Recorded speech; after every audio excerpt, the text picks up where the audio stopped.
Les conflits sont inévitables dans les relations. Il est difficile de maintenir la paix, même entre amis et en famille. Et il est encore plus difficile de le faire avec nos ennemis, ceux qui veulent notre peau.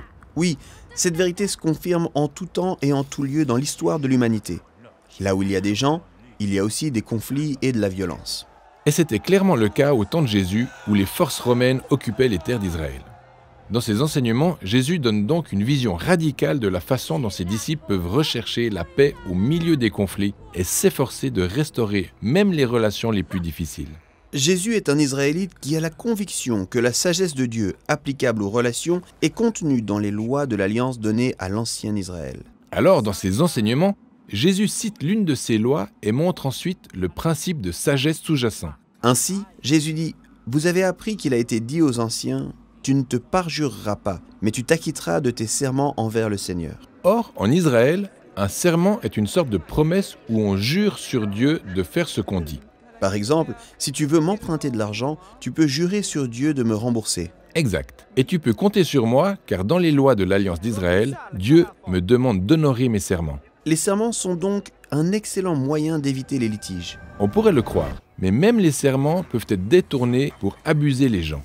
Par exemple, et si je jure sur le temple de Dieu que je te rembourserai? Eh bien, je sais que la loi t'oblige à honorer ton serment, donc on a un accord. Ah, mais je n'ai pas vraiment juré sur Dieu, mais sur son temple. Je ne suis donc pas vraiment tenu par ce serment. Donc tu ruses pour me mettre en confiance. Exact. C'est pourquoi Jésus coupe court en disant « Ne prêtez aucun serment, ne jurez ni sur Dieu, ni sur quoi que ce soit d'autre dans le monde de Dieu. » Il ne faut jamais faire de promesse à personne? Pas vraiment. Ce qu'il veut dire, c'est que lorsque tu fais une promesse, n'utilise pas la réputation de Dieu comme un sceau pour manipuler les gens. Exact. Jésus dit que votre oui soit oui et que votre non soit non. Pour être un artisan de paix, on commence par s'engager radicalement en faveur de l'honnêteté et de l'intégrité. Ok, je comprends la démarche si c'est moi la source du conflit. Mais que faire si quelqu'un d'autre déclenche un conflit avec moi? Eh bien, c'est précisément le sujet de la prochaine étude de cas. Jésus cite la Torah. Vous avez entendu qu'il a été dit « œil pour œil, dent pour dent ».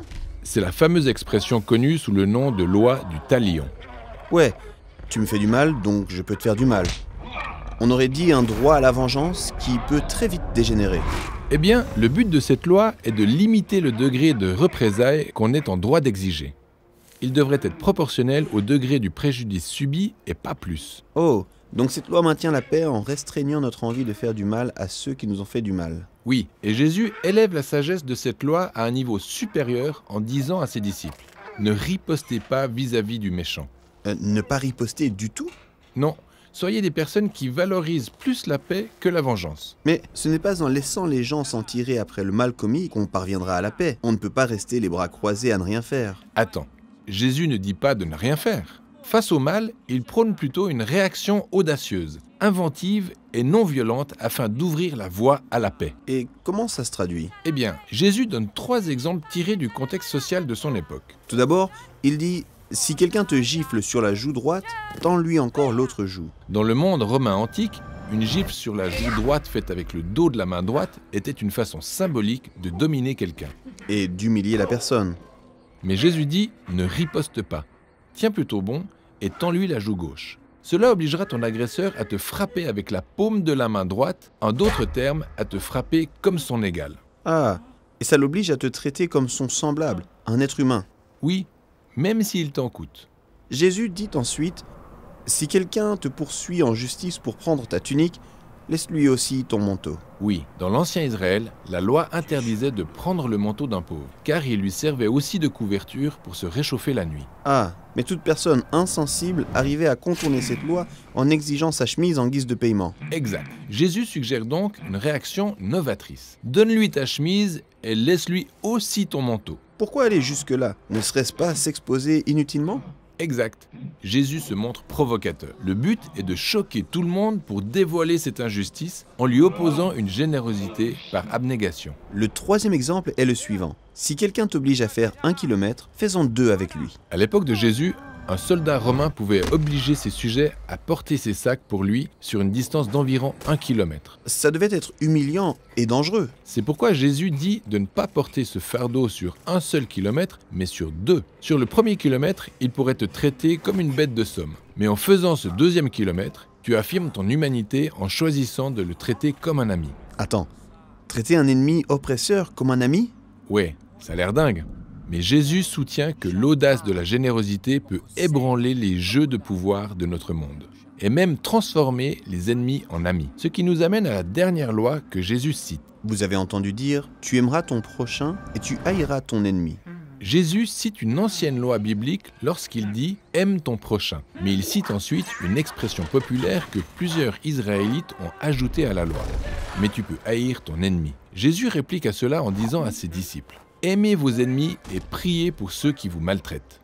N'est-ce pas un peu exagéré?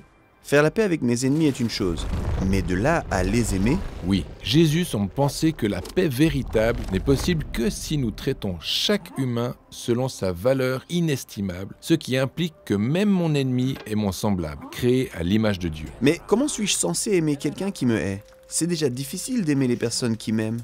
Et notre amour pour nos amis et notre famille est une bonne chose. Mais pour Jésus, ce n'est que le point de départ. Il incite ses disciples à partager ce même amour en dehors de leur cercle habituel. Et il prend pour modèle le caractère généreux et sans distinction de l'amour de Dieu.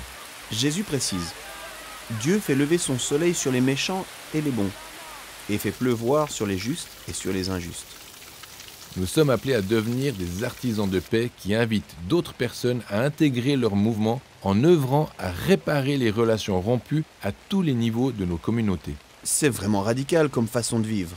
Oui, Jésus appelle ça devenir parfait, lorsqu'il dit « Soyez parfaits comme votre Père céleste est parfait ». Ça veut dire d'imiter la générosité de Dieu autant envers les amis que les ennemis. Car pour Jésus, l'amour novateur est la seule voie vers une paix véritable.